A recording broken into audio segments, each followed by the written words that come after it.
Oi, pessoal, sejam bem-vindos a mais um vídeo do canal Marretanto. Meu nome é Launelli e na aula de hoje nós iremos fazer mais um resumo de concreto. Esse vídeo é especialmente direcionado a você, aluno de engenharia ou engenheiro já formado que quer relembrar esses conceitos básicos da NBS Steel 18 ou simplesmente para você que é concurseiro e está querendo fazer um resumo rápido de concreto antes de uma prova de concurso. Então vamos lá? Essa aula é toda baseada na NBR 6118 e mais especificamente nós estamos trabalhando com a norma mais recente atualmente dessa norma. Eu estou fazendo a data no ano de 2020 e a nossa norma daqui é a norma de 2014, tudo bem? Aqui nós vamos começar a falar algumas coisas muito importantes da norma 6118 para concursos públicos. Nós não vamos nós não vamos exaurir o tema, nós não vamos falar de todos os aspectos da norma sobre laje, mas nós vamos falar daqueles que mais caem, tudo bem? Uma coisa que costuma muito cair em provas de concurso, principalmente de bancas que tem um estilo mais como FCC, por exemplo. Cai muito a questão de decoreba, de você decorar quais são as espessuras da laje. Então, para isso, para resolver esse tipo de questão, você tem que saber quais são os limites mínimos, as espessuras mínimas. E aí, o que a gente tem? A espessura mínima de uma laje que você vai utilizar em uma residência de concreto armado, em um edifício de concreto armado, vai depender da localização dessa laje. As lajes mais finas que a gente pode utilizar numa residência são as lajes da cobertura. Quando essa cobertura não for em balanço e não for um lugar aberto ao público. Nesse caso, a norma permite que você faça uma laje com apenas 7 centímetros de espessura. Só que aí a gente também tem as lajes de piso, que são aquelas lajes de piso utilizadas no geral na sua casa, na sua residência. Essas são 8 centímetros. Então, você já pode decorar. Lajes em balanço, 7 centímetros e 8 centímetros para lajes de piso. Mentira, lajes não em balanço, desculpa pelo erro. Lajes não em balanço, 7 centímetros e 8 centímetros para lajes de piso não em balanço. Por que a palavra não em balanço é muito importante? Vamos primeiro lembrar o que é uma laje em balanço. Para muita gente isso pode ser um conhecimento óbvio, mas ninguém é obrigado a saber de tudo. Então vamos aqui, mas isso aqui é um pilar, aí aqui você teria as coisinhas do concreto. Não vou fazer tudo porque dá muito trabalho desenhar assim. Aí aqui você tem a laje. Imagina que a gente está fazendo um corte no prédio. Aqui você vai ter o pilar. E aqui você vai ter a laje de balanço. Ok? Então, e tudo isso aqui é concreto. O que acontece? Aqui você tem essa laje em balanço. E essa laje em balanço, ela é em balanço quando ela não está apoiada nas laterais e o seu único região de apoio é aqui, no engaste entre o pilar e a laje. E aí o que acontece? No geral, essa laje que está em balanço é uma laje onde ela vai ter um momento mais ou menos assim. Na borda dela, a gente tem um momento pequeno, um momento igual a zero. E aqui, na região de apoio, a gente vai ter um momento que vai ser a força solicitante dela vezes o braço de alavanca, por exemplo, aqui L. Tudo bem? Então, o que acontece? Diferente de outras lajes, que são as lajes biapoiadas, a laje em balanço, ela tem o diferencial de que os seus maiores momentos fletores estão na parte de cima, sendo que uma laje biapoiada, no geral, os maiores momentos fletores estão aqui na região de baixo. Então, o que acontece? A diferença principal entre essas lajes é que essa laje aqui que é biapoiada, no geral, as armaduras, elas se concentram na região de baixo. É claro que em cima a gente também coloca uma armadura, mas as maiores bitolas estão na região de baixo aqui da laje, porque é a região que está sofrendo momento. Já uma laje em balanço, diferente dessa laje convencional, as maiores bitolas de aço estão na região superior da sua laje. Aqui. E por que isso? Porque como o momento tá aqui na parte de cima, nesse aqui, a laje também, a armadura também tem que ficar na parte de cima. Mas tá bom, Launelli, ok. Agora vamos imaginar, eu já coloquei a quantidade de armadura correta. Por que que a laje de cima, a laje em balanço, desculpa, ela tem que ter uma espessura maior do que a laje biapoiada? Aí você pode pensar, porque para você isso não faz sentido. Mas o que acontece, gente? Quando chove, qual que é essa região aqui, por exemplo? Vocês concordam comigo que aqui vai ter um grande acúmulo de água? Sim, né? Então aqui podem formar poças d'água. Essa aqui é uma região que recebe diretamente muita poluição, que recebe diretamente muita água da chuva. E vamos supor que aqui também esteja recebendo muita água da chuva. Vamos supor que isso aqui seja a cobertura de um prédio. Tá bom. Supondo que todos esses dois lugares têm poças d'água, o que vai acontecer? Essa laje aqui, que é a laje biapoiada, aqui você vai ter corrosão da armadura.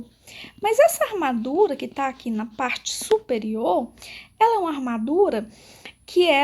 armadura que tem umas bitolas menores, ela não está resistindo a um momento tão grande, sendo que as armaduras principais dessa laje estão aqui na região de baixo da sua laje e elas não estão recebendo diretamente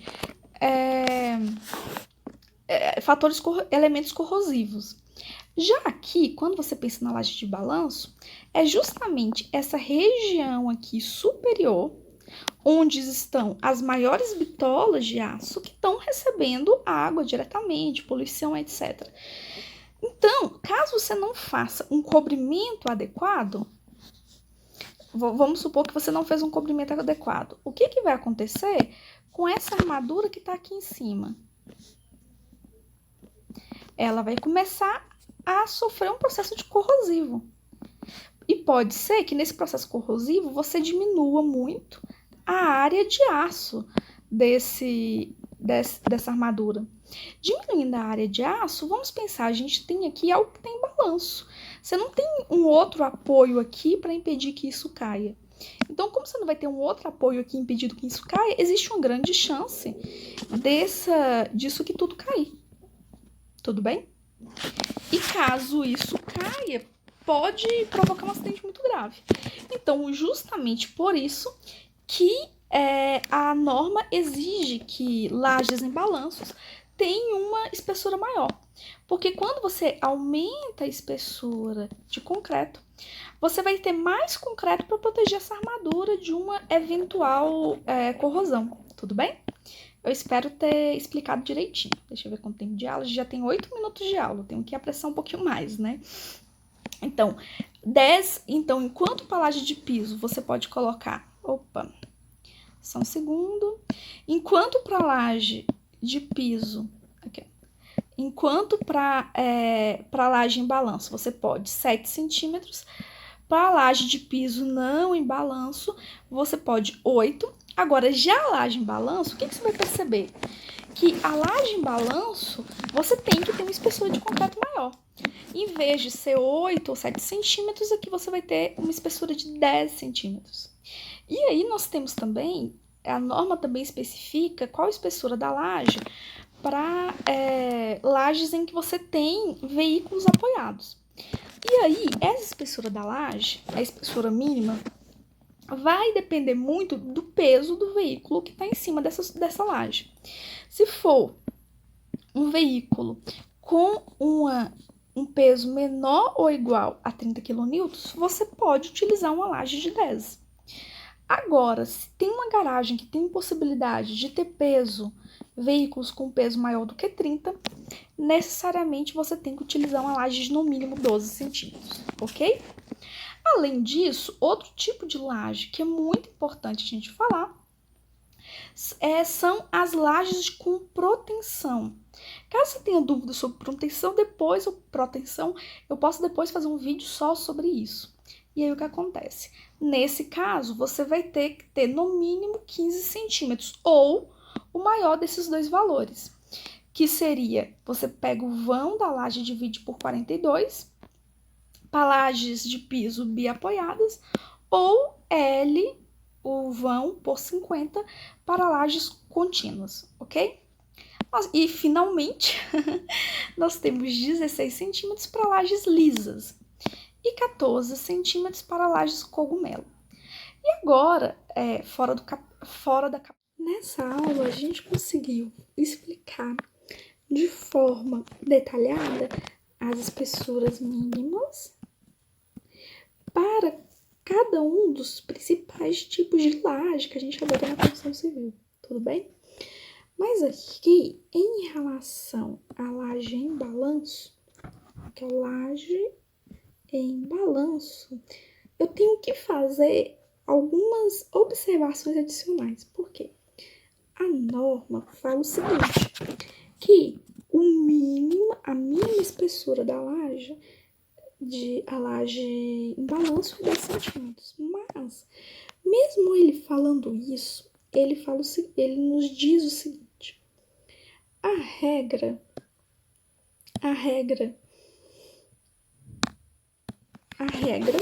é que a laje em balanço tenha uma espessura maior ou igual a 10 centímetros.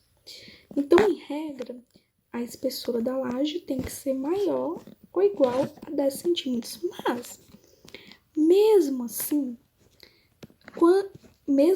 considerando os inúmeros acidentes que já aconteceram com lajes em balanço, laje marquise dela cair, ele fez uma exigência adicional. E qual seria essa exigência adicional?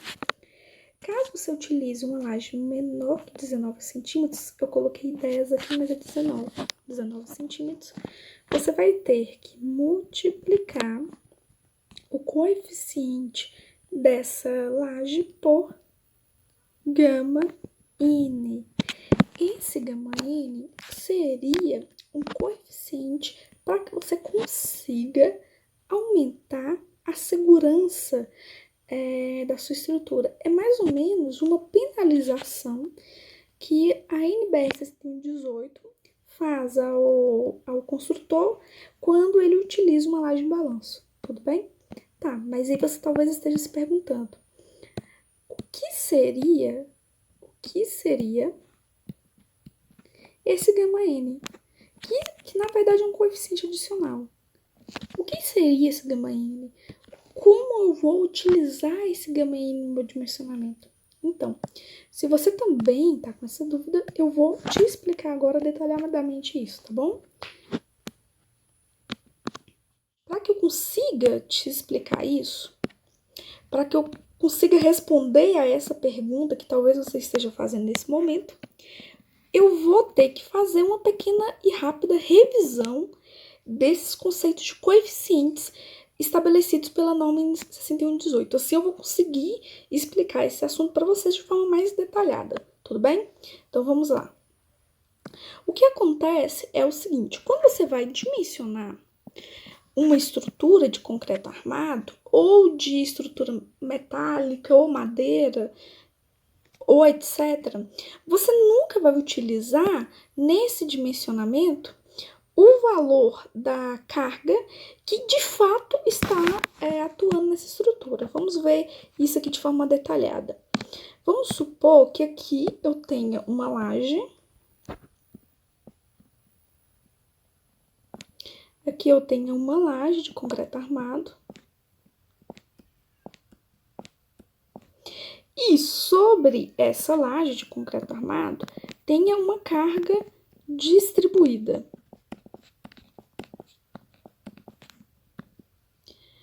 de 2 quilonewtons por metro quadrado, ok? Então, essa é a carga que realmente está atuando nessa sua laje. Mas seria seguro eu adotar esse valor aqui? Não. Por quê? Porque esse aqui é o valor característico, ou seja, o valor real, traduzindo, que está atuando em sua laje.